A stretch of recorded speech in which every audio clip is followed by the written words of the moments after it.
असां जॾहिं मिठीअ खां नवकोट अची रहिया हुआसीं त नवकोट अचण खां अॻु हिकु झूने किले वटि ठहियल पुलिस चेक पोस्ट ते तरसण वक़्तु हिकु पुलिस वारे पुछियो त अव्हां सिंध जे कहिड़े शहर पिया वञो। संदसि इन सुवाल मुंहिंजे दिमाग़ जा दर खड़काए छॾिया, छाकाणि त उन खां अॻु मिठीअ में हिकु गाॾियुनि जी गैराज ते वेठल पोड़े थरी बि साॻियो सुवाल कयो हो त अव्हां सिंध जे कहिड़े शहर खां आया आहियो। संदसि इहे सुवाल वाक़ई दिलि ऐं दिमाग़ में हथोड़ा बणिजी लॻी रहिया हुआ ऐं इन में कसूर थरियुनि जो न पर शायदि असां सभिनी सिंध वासियुनि जो हुयो। असां वाक़ई खेनि एतिरो त अकेलो उॿाणको ऐं निराश करे छॾियो आहे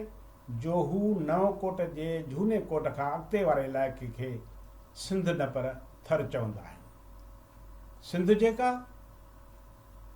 थरियुनि लाइ सुखे सताबे ऐं ख़ुशहाल देश जे तस्वर तौरु मौजूदु आहे, तंहिं लाइ ॼण त संदन दिलनि ते कंडेदार सरहदी लकीरूं छिकियल हुजनि। थर जे भिटुनि ते सवे सिज लही विया, पर संदन सोकड़े सटियल मुखड़नि ते कॾहिं बि बहार जे कंहिं झूठे मुर्क न आंदी। सदाई बुख, बदहाली, पाणीअ जी अणाट, ख़ौफ़नाक बीमारियुनि जा हमला ऐं अणॿुधल वायरस जा राताहा कॾहिं कॾहिं त अफ्रीका जे झंगलनि ऐं बरपटनि में ईंदड़ ॾुकारनि खे बि शर्माए छॾींदा आहिनि। अफ्रीकी पोइ बि इन ॻाल्हि में थरियुनि खां वधीक ख़ुशि नसीब आहिनि जो जॾहिं सिंधनि उघाड़नि पुठनि ऐं करंगे जे हॾे खे छुहंदड़ पेटनि वारियूं तस्वीरूं आलमी मीडिया जूं ज़ीनत बणिबियूं आहिनि त खेनि पेट ढायल मुल्कनि तरफ़ां पेट जो दोज़ख भरण लाइ कुझु इमदाद ऐं दवाऊं पिणु मिली पवंदियूं आहिनि। पर असांजे वाघ धणियुनि खे थरी माण्हुनि जे इज़त नफ़्स जो एॾो त ख़्यालु हूंदो आहे जो संदन बुखायल चेहरा टीवीअ ते ॾेखारे दुनिया खां इमदाद हासिलु करण जो खिल जोॻो अमल संदन वस खां ॿाहिरि हूंदो आहे। गुज़िरियल कुझु ॾींहंनि खां सिंध जो थर ख़तरनाक बीमारी जो शिकार आहे। हिकु तरफ़ थरी माण्हू बदतरीन ॾुकार जे लपेट में आहिनि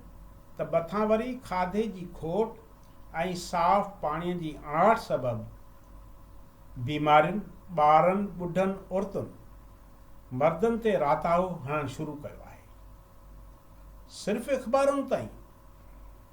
पहुतल इतलाउनि मूजिबि मरी वेंदड़नि जो अंगु 175 खां टपी वियो आहे,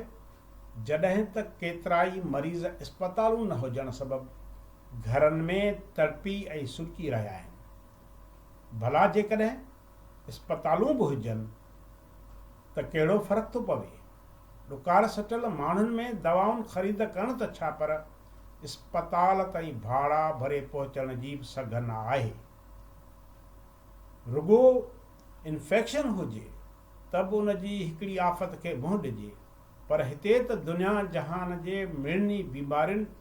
ऐं मुसीबतुनि थर जो दर ॻोल्हे लधो आहे। थर में कमु कंदड़ समाजी तंज़ीमुनि मूजिबि हर 1000 माण्हुनि मंझां 160 माण्हू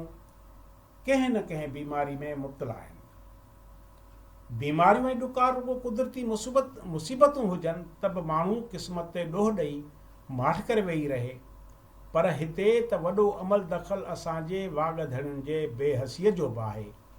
भला जेकॾहिं भारत सां लाॻापियल थर वारे इलाइक़े में वाह खोटराए पाणी पहुचाए सघिजे थो, उते अस्पतालूं स्कूल ऐं बिजली मुहैया करे माण्हुनि खे सुख ऐं ख़ुशहाली ॾेई सघिजे थी, त पोइ सिंध वारे थर में इहे शयूं छो ममनू करार ॾिनल आहिनि। अण बराबरी जी त इहा इंतिहा चइबी जो हिकु वॾे सूबे में रोडनि ऐं रस्तनि जो ॼार हूंदे बि उते मोटरवे तइमीर कया विया, शहरनि में ज़ेर ज़मीन या फ्लाईओवर पुलियूं ठाहियूं, ख़ूबसूरत पार्क फुटपाथूं या बाग बागीचा जोड़िया विया, पर ॿिए तरफ़ थर खे पाकिस्तान या सिंध जो हिसो सम्झण बदिरां कंहिं अफ्रीकी रियासत वांगुरु ओपिरो मुल्क सम्झी उन जे ॾुखनि सूरनि खां लातालुक़ बणिजी वञिजे थो। ठीकु आहे, ठीकु आहे जेकॾहिं असां तव्हांजे ज़हननि ऐं ज़मीरनि ते चढ़ियल कट सबबु इहो तसवर पुख़्तो थी चुको आहे त थर खे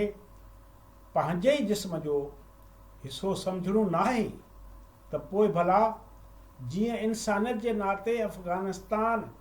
या कंहिं अफ्रीकी मुल्क जी इमदाद कई वेंदी आहे थरियुनि सां साॻियो कुर्ब थियणु घुरिजे।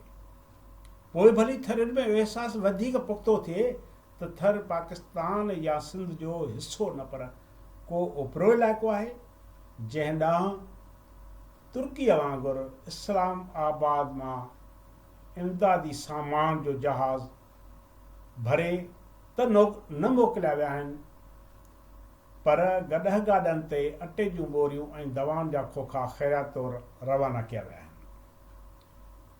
वेंदे वेंदे इहो बि चवंदो हलिजे त इन ॻाल्हि जो बि बंदोबस्तु थियणु घुरिजे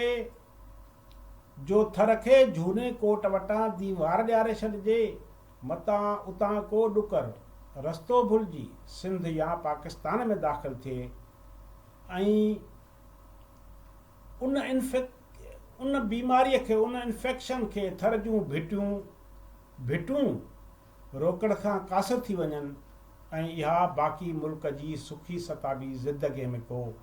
भूचाल न मचाए छॾे। महिरबानी।